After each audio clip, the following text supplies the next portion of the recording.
conformist? Or do you consider yourself more of a rebel? Most of us try to find the balance between conforming enough with society that we're not seen as weird or social pariahs, but rebelling enough that we are seen as individuals with our own thoughts and ideas.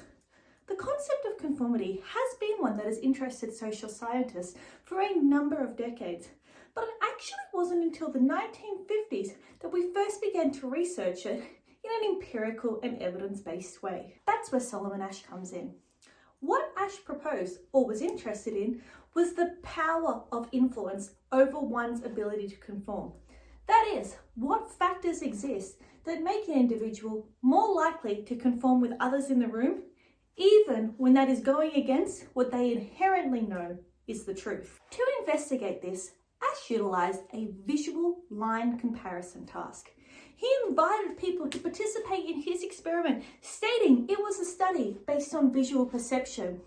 But as many social psych studies were back in the day, this experiment was built on lies. The method that Asch used was really quite simplistic in nature. It involved two sets of cards. One set of the cards showed 3 lines, all slightly different lengths, and the other card showed a single line that matched one of the lines on the other card. Seems simple enough.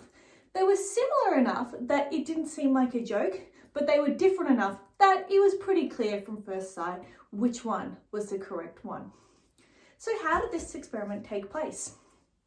Asch invited his participant into a room, and as that participant walked into the room, they walked past 6 or 7 individuals who were already sitting at the table lined up and took their place at the end of the row. This experiment involved a series of trials. Asch would show 2 cards on the board, and then one at a time down the row, each of the participants would state which line matched. Now, for the first couple of trials, everything went kind of smoothly, with pretty much everybody stating the right answer. And our participant sitting at the end of the row was thinking, gosh, this is pretty easy. When all of a sudden, the unthinkable happens. The next presentation of lines comes up, and the participant rightly guesses the correct one. And as they're waiting their turn, they watch as every individual sitting before them says the same wrong answer. Now, what would you do in this situation? I know for me, I would assume guilt, and I would be like, okay, how have I messed this up? How is this wrong? And it would be a real point of contention.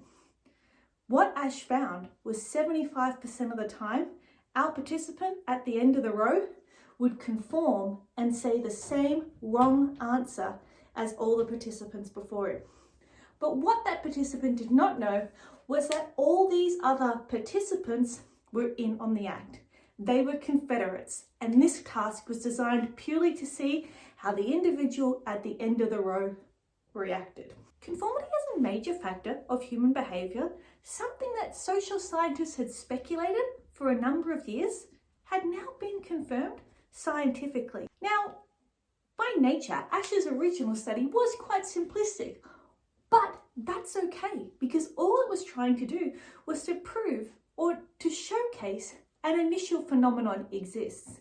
Studies since then have explored influences that change or impact this power of conformity to be more powerful. While Asch's original study was quite simplistic in nature, that's okay, because it did exactly what it set out to do. It showed that there was a scientific explanation for the existence of conformity as a social behavior that humans display.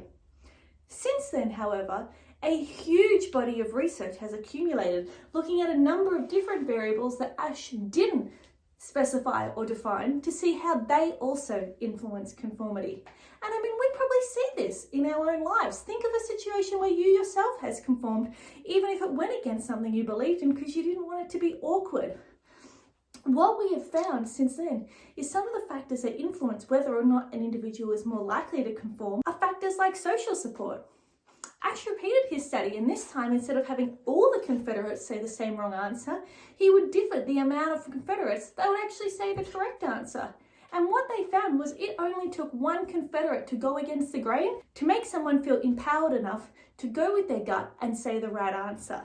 That shows that for conformity to work and to be effective, it needs to exist in a really big and consistent manner. If you do choose this study as an area of your own research, or potentially what you write your essay on, you might also be interested in exploring in a little bit more detail if the size of the group matters, whether or not there are differences we see in people of different genders or people of different age demographics.